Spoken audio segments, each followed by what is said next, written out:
Welcome, everybody, back to the Aspects of History podcast. And I have an excellent guest for you today.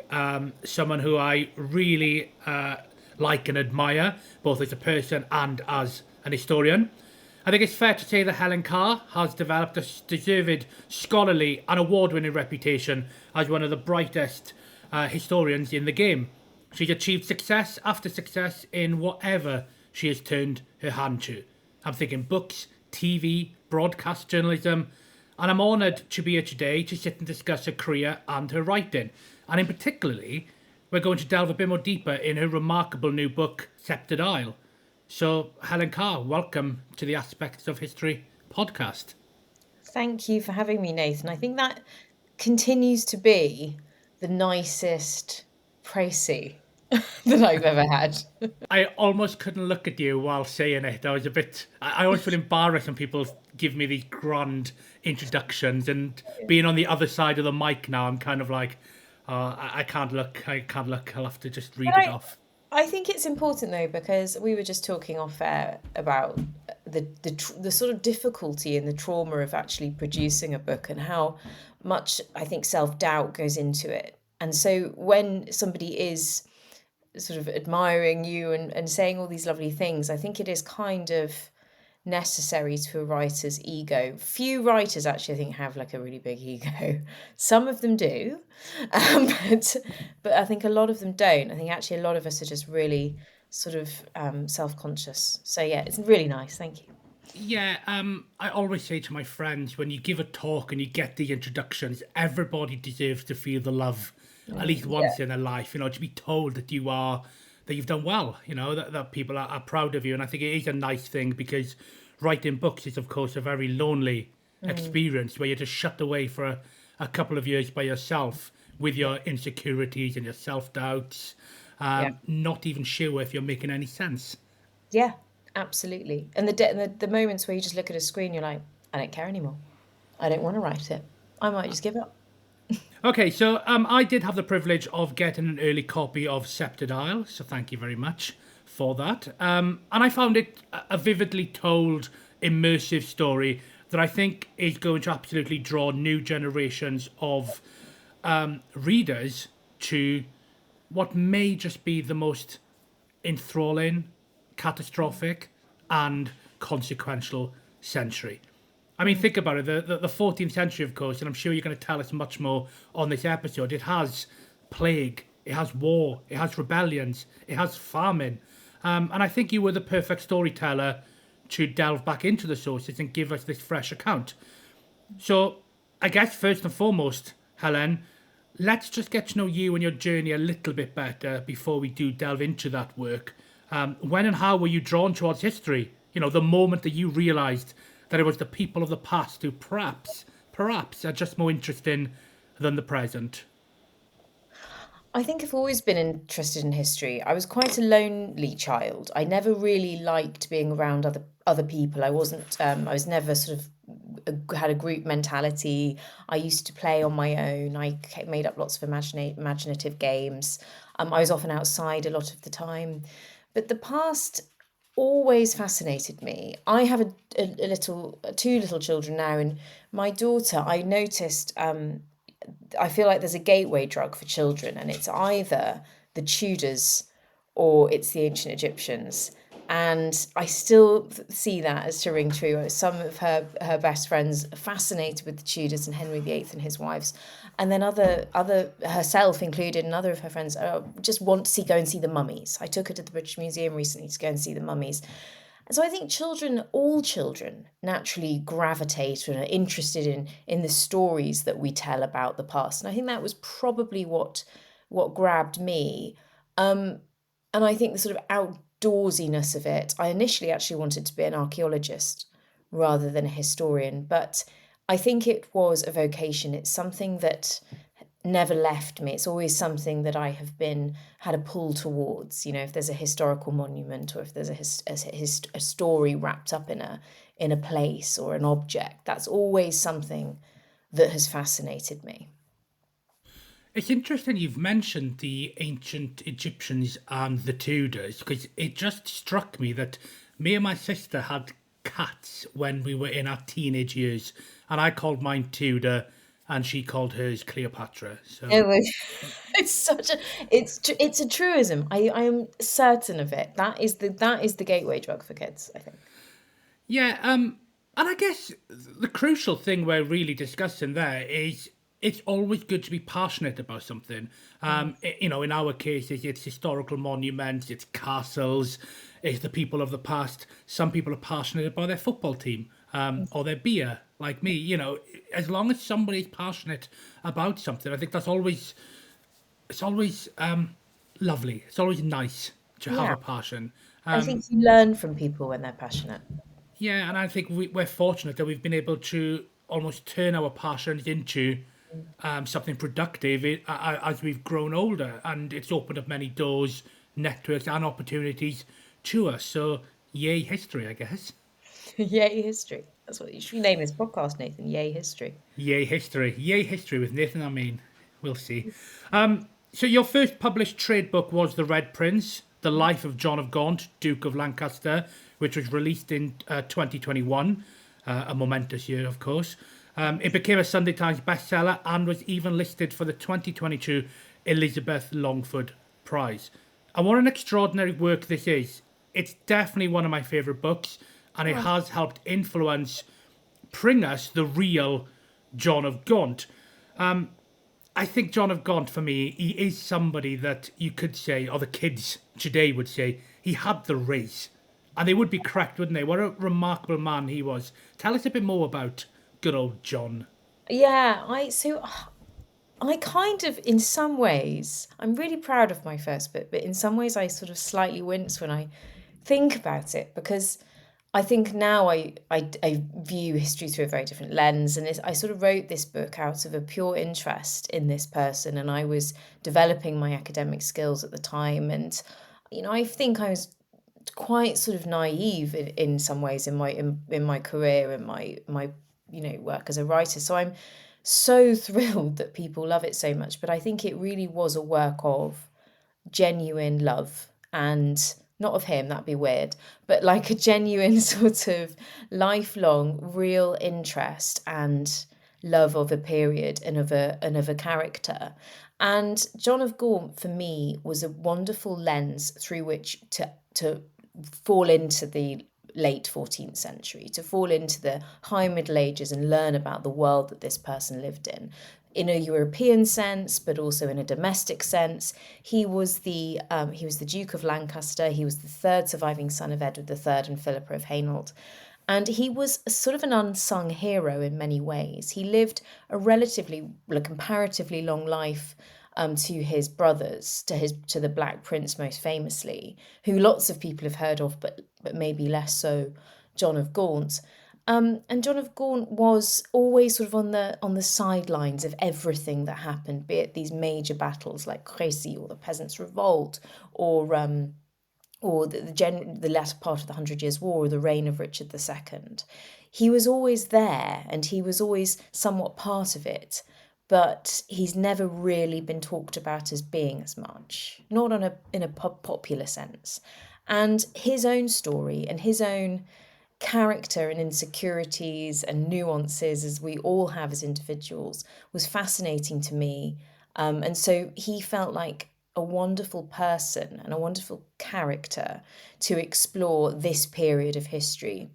And in as well also just recover the life of an individual that had never really been told in a narrative way. But there was also just so much material that allowed me to do that. Yeah, I mean, regular listeners of this podcast are going to be completely unsurprised by the fact it's only taken me 10 minutes to mention Henry VII, but he is who I primarily study. But when I was looking to write my first full-length biography, I was looking to learn more about the Beaufort family, and there was not a popular narrative non-fiction book done about them. So I ended up accidentally writing my own. And I didn't really know much about John of Gaunt before I explored his illegitimate line. And what a remarkable man that really jumped off the page for me, and I was only able to cover him really for the first couple of chapters. And then once I finished House of Beaufort, I was considering what book to do next. I've always shied away from doing a full-length biography of Henry VII, but I was considering John of Gaunt. I thought, this is some figure, and I can't remember who I was speaking to, but it was definitely another historian via Twitter, and they mentioned to me, oh, by the way, there's an historian named Helen Carr who's currently working on it now, and I was like, who is this Helen Carr? How is she taking this subject? And I'm really pleased that I didn't get to do it, because we can't really enjoy our own work very much, and quite frankly, I forget a lot of what I've written because it is work. With your book, I'm able to actually enjoy it as an observer. So I am glad that I didn't get to write John of Gaunt, because I can now dip into your book and read it as a reader and enjoy it, as opposed to just filing it away and forgetting about it like I sometimes do with my own work. So thank you for getting there first. Well, firstly, I think you should write a full-length biography of Henry VII. And actually, when people said, "Would you ever do another biography?" Weirdly, I think you have to be drawn to someone with biography. I've never been drawn to anybody again since John of Gaunt, and I'm not sure I will do another biography. Maybe I will. I just haven't found that person, to be honest. Saying that, the only person I did lightly consider was Henry VII, because I also think that he's a really interesting character. I know that Thomas Penn did a biography, didn't he, of Henry VII? But I think you should. Why not? You'd be a great person to do it, Nathen. We'll see. I do know that another hero of mine, Sean Cunningham, he has got his Penguin Monarchs release coming up. The greatest living and probably unliving historian of Henry VII there is. He's a remarkable worker. But back to John of Gaunt. I mean, what is also fascinating about him, and again something I didn't really appreciate till I wrote my own book, was his relationship with Katherine Swynford. When I wrote House of Beaufort, I was trying to market it as before the Tudors came the Beauforts. And in all of my early talks I did, I realised the crowd kept on coming up to me after the event and were obsessed with Katherine Swynford, and I couldn't understand it. The Tudors surely are the gateway into the Beauforts, and it turns out, well, Katherine Swynford has got some literary reputation, and of course now I market them as the Beauforts, Katherine Swynford's children, and it's worked in my favour. That's a good idea. I mean, if I had £1 for every time someone asked me about Catherine, have you read the book? Have you read Catherine, Anya Seaton's Catherine? I haven't, no. Oh, I have to say, it's a beautiful book. It's beautifully written. She is a fantastic fiction writer, narrative history. I personally think she's one of the best that has ever written historical fiction. I think she's brilliant. So I would highly recommend it. It's just such a wonderful, beautiful book, and I gift it often to people that I've given it to some really good friends because I just think it's lovely. Katherine Swynford, yeah. So because of this book, though, the relationship between Gaunt and Katherine has been idealised and romanticised. There is evidence, and you're making me think back quite far now to this book. There is evidence that she was certainly a very, very important person to him. And one thing I will say about Anya Seaton, she did do her archival work really well. Katherine was incredibly important to Gaunt. He does seem to have ended the relationship with her temporarily for a prolonged period of time after 1381. I think that the duress and the attention that the relationship drew from the general public and his critics, I think it became untenable. It was something that politically he couldn't sustain. And I think that it needed to end. And we do know that it probably did end because Catherine didn't actually have any more children. She was having, as you know, you've written about them, she was having children on a quite regular basis. I think they had 4 children together that survived. And so she was having children on a regular basis up until 1381, and then she ceased to have any more. But what he did do in this period when she was living in Lincoln after the Peasants' Revolt, after 1381, is he sustained her with wine, wood for her fire. But he also gave her land that she could hold in her own right. And this is something that has been overlooked, with more of an interest in trinkets and jewelry and things that he might have given her. But actually what he is giving her is the ability to sustain herself, her family, and her life as an independent woman, as far as we could call her an independent woman now. So she's being given the means to live, to have agency, to live an independent life. Yes, as I say, independent as far as we can use that term in relation to a quote unquote kept medieval woman. But I do see it as like he's not just gifting her trinkets and material items. He's giving her power, and he's giving her security. Yeah, absolutely. Again, yeah, I'm having to think back into the days of Gaunt and the Beauforts, but I vaguely recall there was something, a legal instrument called a quitclaim, which he passed. I think it was on Valentine's Day, and to an outside observer, it reads like he's dumping her. He is washing his hands of Katherine Swynford, because this is the consequence of the Peasants' Revolt and its fall in public credibility. But as you say, what he's really doing is he's helping to set her up so that she can endure this life as, we forget, not just a mother of four Beaufort children, but a mother of three Swynford children from her first marriage as well. And she did remarkably well. And what I enjoy about the Katherine Swynford story is that all of this turmoil and scandal that she had to endure during her life as God's mistress, there is a period later on when she marries him that, because Richard II's wife dies, she actually becomes the premier female in the land. And how those other noble females, how they must have resented seeing this Oh, woman they used to gossip about rise to the very top. oh, they hated her. So when Gaunt did eventually marry her, a few years before his death, which again is something that's been highly romanticized, but Gaunt was, but he did this. I will go into this. I'll finish what I was saying before, which is they hated her because when he did remarry her, he was like, "We're gonna just not go to London. Let's just go north and like sort of avoid all of them," because they were all like aghast that this had happened. But he was an incredibly practical man. He was an administrator. He was a diplomat. He liked to secure things. And you just need to look at his retinue, his vast retinue, and the way that he managed it to understand that he knew how to run a system. He was sort of the most, I would say, effective manager of people.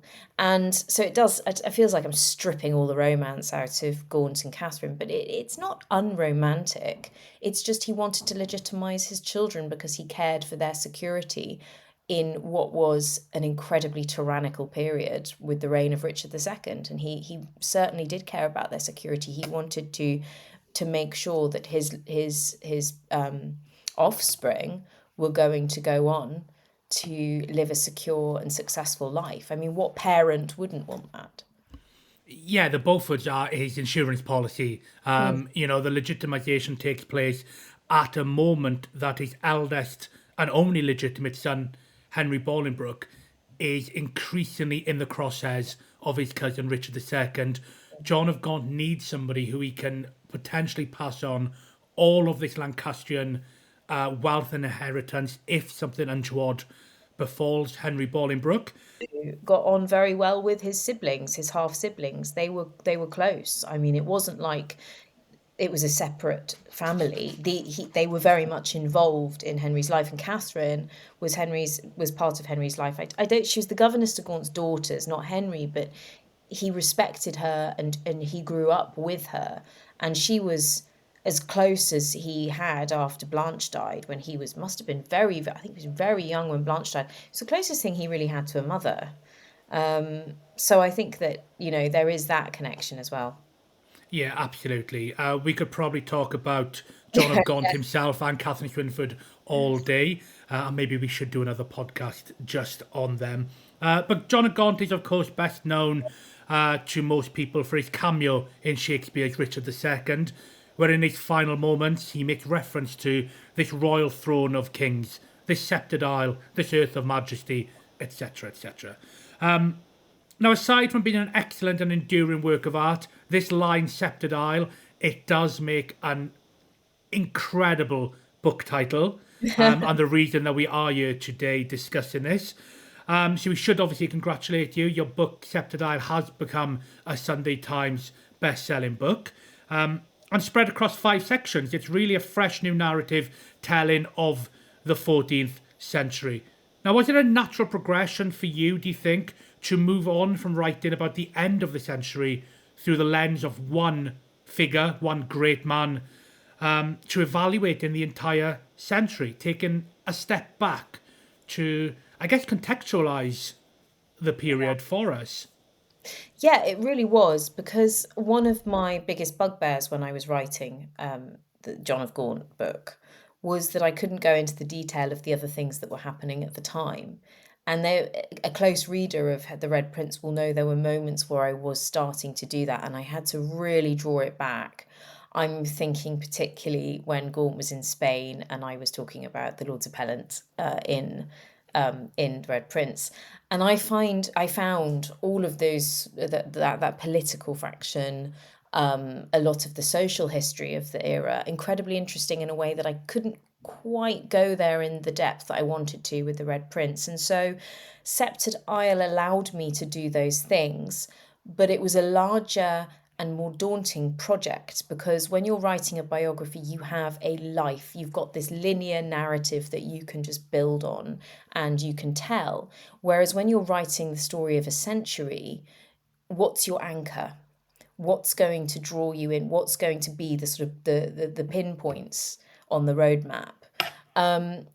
It was a really tricky structural job. And actually, my next book, I think, and all my books going forward are going to be structurally more complex. So I decided to do it through the lens of the last Plantagenets. So the sort of the Edwards and Richards.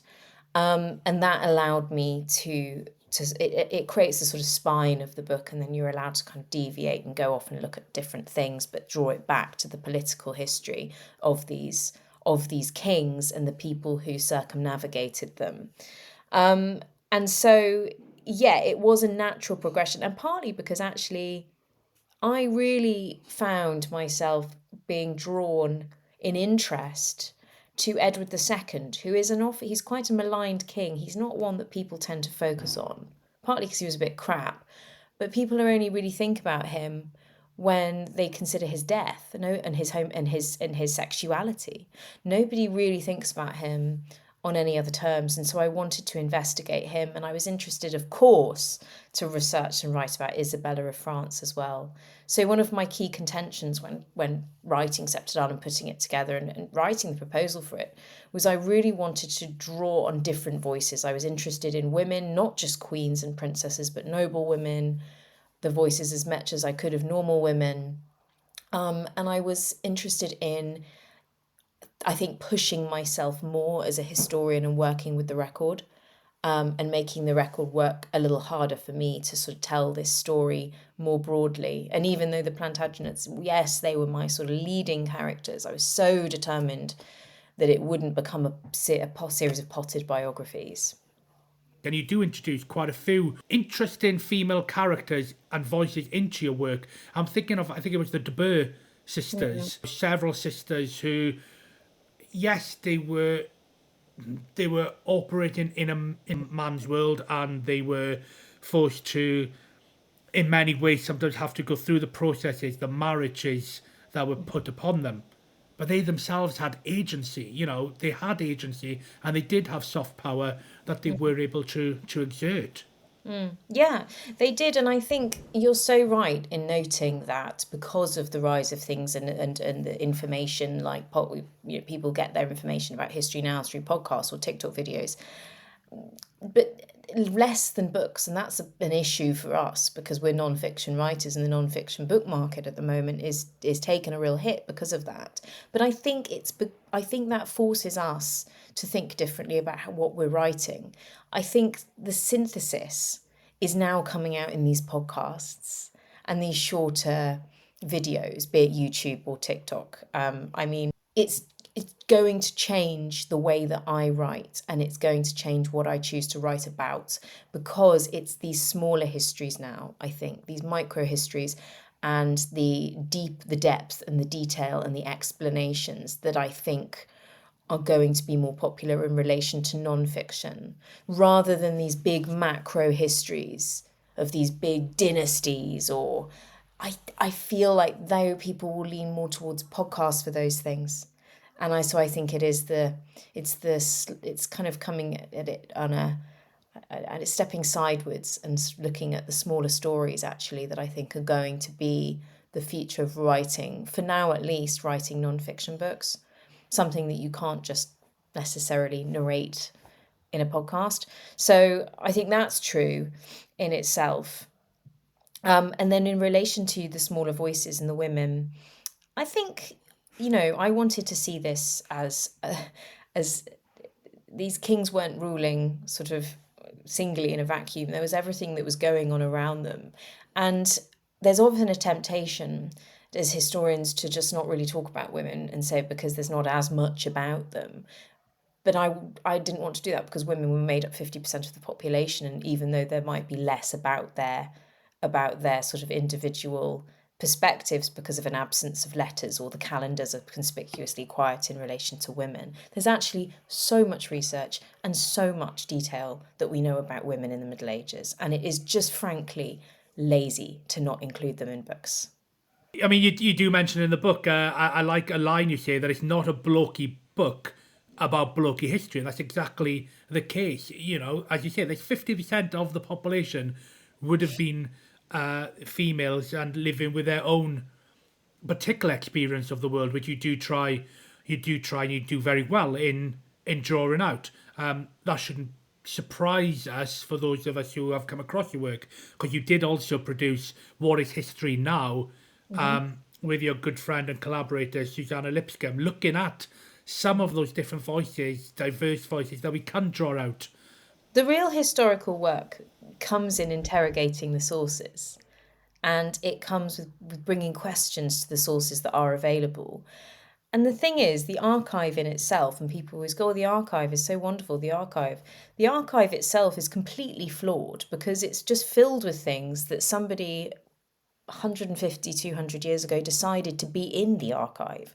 So that means there is also a lot of material that people cast aside thinking this isn't important, because they were living in a time where they were judging what was important by their own surroundings and their own interests and their own social restrictions. So perhaps, the voices of women, or people, voices of the Welsh, or other isles as well, Irish, Scottish, perhaps these things weren't calendared or transcribed or preserved in the same way because they just weren't deemed to be of the greatest of interest. Whereas the stories about the kings and the men and the powerful men are the things that were. So that's why reading against the grain and reading against the information that is presented in front of you is often the best way to get a sense of what might have been happening. So if a woman is mentioned in the record, or she's voiceless in the record, but she is being described in the record, it's about not taking what is being said about her as face value. It's about interrogating what is being said about her. What is the truth of that? Might her experience be of that? And so I think that going forward, I think historians having to do that more and more, and what is history now? It was a bit of a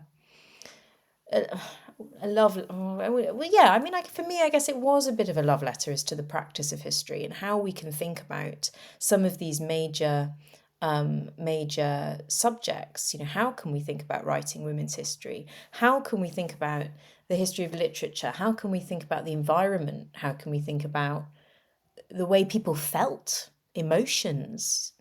What do we know about that? These are all, it was like we wanted it to be a way in for people to understand that history isn't just this sort of series of accepted facts, and it's all very boring. And in 1066 there was the Battle of Hastings. It's like, yeah, okay, great. Because I think it's often been presented like that, as this school history, and we wanted to show that it's so much more than that. It's about argument, and it's about interrogating, and it's about being in some ways sort of a detective and doing that deep thinking. But could it have been this way? It could have also been that way. And the sad thing is, Nathan, we could never really know. But that's the joy of it, though, isn't it? That it's the argument and it's the presenting your case. Yeah, I did a talk last year, and it's about the Princess in the Tower, and I was asked a question about Elizabeth Woodville. And depending which side of the argument you come down on the Princess in the Tower, Elizabeth Woodville's behaviour in 1487, when she is sent to Bermondsey Abbey, it can imply many different things. And I actually gave four answers. I presented four answers to the crowd, and I said any one of those answers can potentially be true. She could potentially have been banished there by Henry VII. What does that say about Henry VII's belief in her guilt about being part of the Lambert Simnel plot?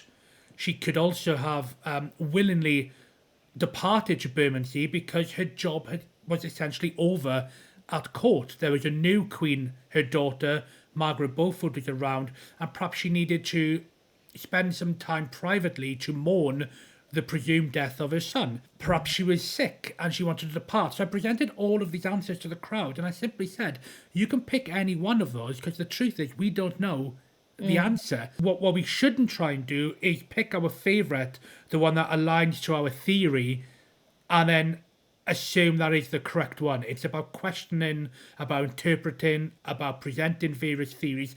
It is what I tried to do with The Princess in the Tower.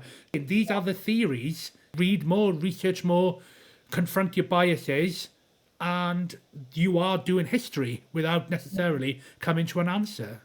I think also when we're writing history, again, it's sort of, I think, you mentioned The Princess in the Tower. It's like it's very well trodden ground, and admittedly, yes, it's something that hasn't been sort of, we don't have a binary answer about it.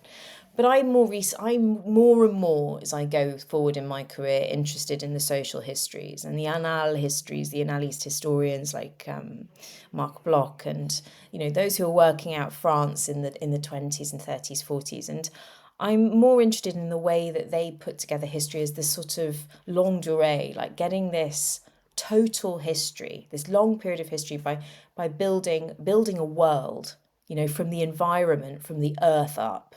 What were people farming? What were people eating? What was the weather like? Could the communities look like? What was the demography?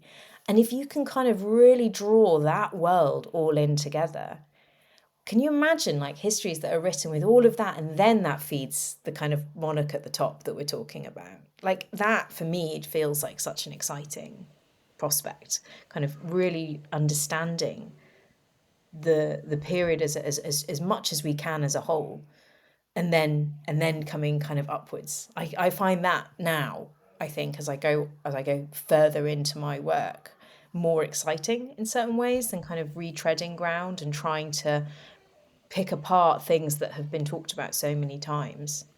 Yeah, absolutely. We are our environment. Remains the case even in a globalized world. Mm. Is it fair to say that what is history now?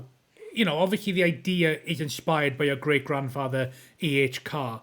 Mm. Would you be pleased? Would you view this as a victory if in 50 years' time another historian updates your work? What is history now? Because that is essentially the idea and the concept of what you're supporting, the evolving Mhm. of our thought process. Yeah. History is not history's not a series of facts. History is something that is a conversation, it's a dialogue. It's always moving and changing because it's a series of opinions, it's a series of arguments, it's an ever changing it's an ever-changing discipline, I think. We do history when we are influenced by our own world in which we are living in.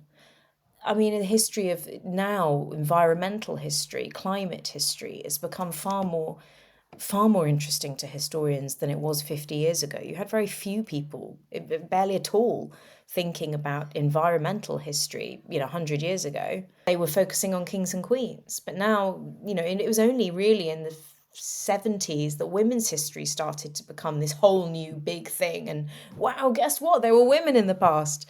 And and scholars started really delving into women's history and creating these fantastic texts and bodies of research. So I think that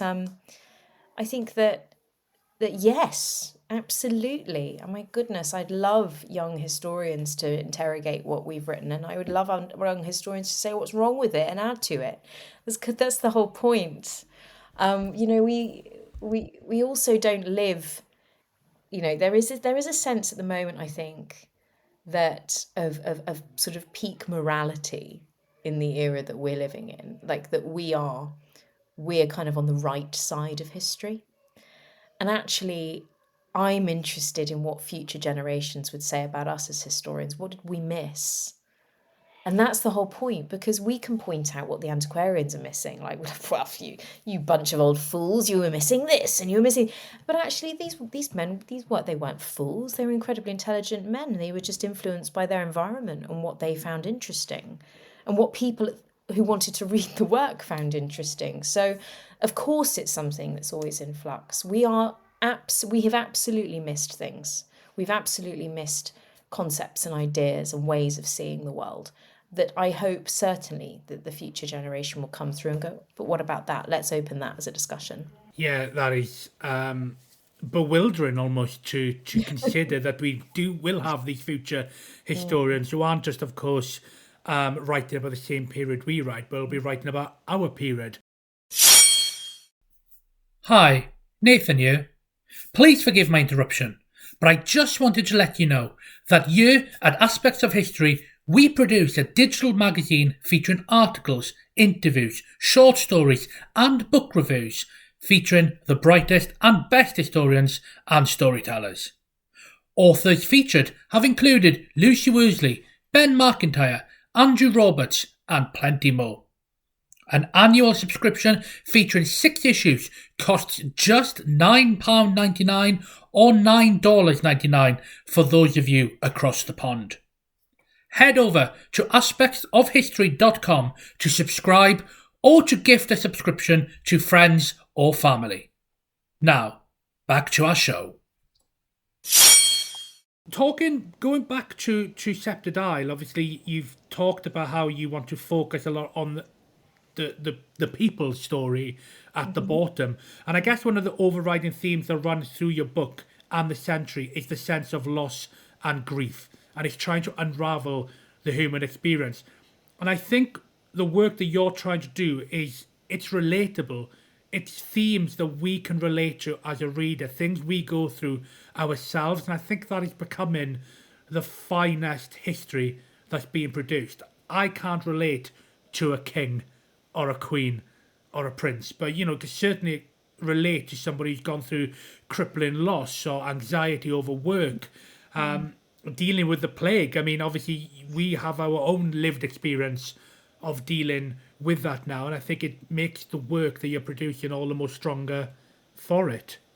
Yeah, thank you. I mean, I actually found that work and those chapters far more rewarding to write and research. And I think Sceptred Isle, I'm interested in people at the bottom and the social histories. I don't think I do that wholly in Sceptred Isle because of the restriction of it predominantly being based in these kings, these Plantagenet kings. It's something I want to do going forward with my work, but I tried to as much where it was appropriate in Sceptred Isle, that was what I tried to do. And I think that those chapters were where I did that. For me, this was not a moment to necessarily talk about kings. those chapters were the opportunity to do that. I didn't think just looking at the plague and the Black Death from the perspective of a king was the right thing to do, because I felt that there was nothing really had been written on in a popular history, in a narrative sense, on how did this impact people on the everyday level, particularly emotionally. Anything that you really read about the Black Death and the plague is pretty it's pretty matter of fact. It's the biology or the demography or the economy. It's very little to do with emotion and feeling, and that was something I wanted to research. And the beauty of writing a narrative non-fiction book is you're not restricted by the academy and the sort of restrictions that the writing for that sort of for the academics. You're not restricted, so you are able to explore different pathways into how people perhaps experience grief. So I looked at the literature of the time and the art of the time, and this is obviously still based and backed up in historical academic research, but it's different to having to. It's just a hypothesis. It's not something that is necessarily quote unquote the truth. But I did feel that it was an opportunity to creatively explore how people might have felt about the world that they lived in, based on the sources that were available for me to do that. And it was, I think those two plague chapters were possibly my favourite chapters to write. Yeah, I think historians, readers, we've been a bit too casual about death, looking back into the past, and death, severe injury, PTSD, all of these would have significantly impacted people's lives back then, even if they didn't perhaps have the same terminology as we had. I mean, the Wars of the Roses, we talk about it in terms of simple numbers and soldiers, but these would have been broken men, if they'd survived, going back to their communities where perhaps relatives had not survived. You've got wives, children, waiting for a father to come home who never does. How does their life get impacted for the next 10, 20, 30 years? It's not a case of father has died, let's pick up our pieces and get on with that day. It's ruined their lives forever, and that's not a picture that is often revealed to us. No, and I think Sceptred Isle, I write in the introduction, and I almost wanted this to be the sort of subtitle to it, but it felt too niche, was that I wanted it to be a human history. I wanted it to be a history of people, including kings and queens, and understanding their psychologies and their experiences and why things happened, why they were the way they are, why they were the way they were, what their motivations and reactions were. And I wanted to look at these major canonical events in war, like the Battle of Crecy, but not be like, wasn't it wonderful? Swords and armour and axes and, the longbow. I wanted to go, okay, yeah, great, all of that, I get it. But hang on a minute, how many men died in that battle? Look at the siege of Calais. We're revering this Edward III. We're talking how wonderful and what a wonderful, great king he was. Like, everything's nuanced, and I think today everything is always tried to be put in a box of good or bad, evil or kind. People were nuanced, and they had flaws, but they also did good things, and they made good decisions, but they made bad decisions. And so I wanted to look at some of these moments, like Crecy or like the Siege of Calais, and try to understand how actually some of these decisions were really bad, and the impact that had on people, not just the politics. I think that is an excellent place for us to bring this very interesting and wide-ranging discussion to an end. Sceptred Isle is a gripping story, and I think, Helen, you've done an excellent job in championing the 14th century as one worthy of learning more about. As you put it, at its heart, this is a book about human stories. Thank you very much, Helen, for joining us. Thank you for having me. It's a pleasure, as ever. Thank you all for listening today. Links, as always, are in the show notes. Please share the podcast with friends and family, and if you do want to get in touch with us, please do so through our website at aspectsofhistory.com. www.sceptredisle.com. Until then, thank you so much for joining us.